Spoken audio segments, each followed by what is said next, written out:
Kilometre ওনার মাকে নিয়ে মন্ডলীতে যেত। মন্ডলীতে যাওয়ার সময় ছোটবেলা থেকে একটা বিষয়কে দেখে অতিশয় আনন্দিত উৎসাহিত হয়ে থাকতো মেরি জোন্স। সেটা হচ্ছে যখন ঈশ্বরের মন্ডলীতে যখন মেরি জোন্স যেত, মেরি জোন্স সে মন্ডলীর পাদ্রী বাবুর হাতে একটা বড় কালো লেদার বইটাকে দেখে মেরি জোন্স অতিশয় দুঃখার্ত না আনন্দিত হতো। Hallelujah, hallelujah. ছোট মেয়ে কি দেখে আনন্দিত হতো? চকলেট কে দেখে না, আইফোন কে দেখে না, কি দেখে? বাইবেলটাকে দেখে। কার হাতে বাইবেলটাকে দেখে অনেক আনন্দিত হতো? পাস্টরজির হাতে। কেন কি? সে মধুর সুন্দর জীবন্ত এই বাক্যটাকে শুনে না মেরি জোন্সকে এত ভালো লেগেছে।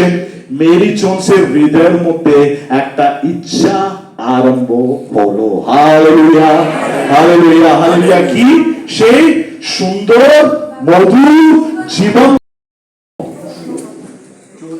34:70 ধার্মিকেরা ক্রন্দন করিল। ব্রাদার পড়বেন, ব্রাদারের পিছনে সবাই আমরা বলবো।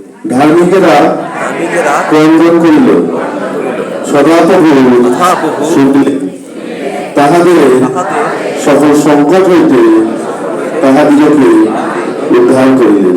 আমেন। ধার্মিকেরা কি করলো? ক্রন্দন করলো, সদাপ্রভু।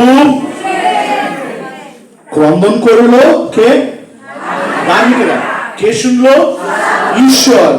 তাহাদের সকল সংকট হইতে তাহাদিগকে উদ্ধার করিলেন। মানুষ ক্রন্দন করিলেন, ঈশ্বর শুনিলেন।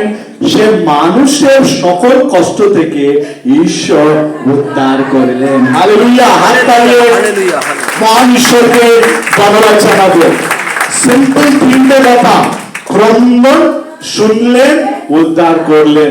ক্রন্দন করলেন আমরা, শুনলেন ঈশ্বর, আর ঈশ্বর উদ্ধার করলেন আমাদের সমস্ত কষ্ট দুঃখ থেকে।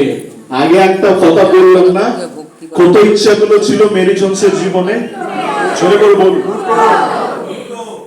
অনেক ক্রন্দন করেছিল মেরি জোন্স। কি বিষয়কে নিয়ে?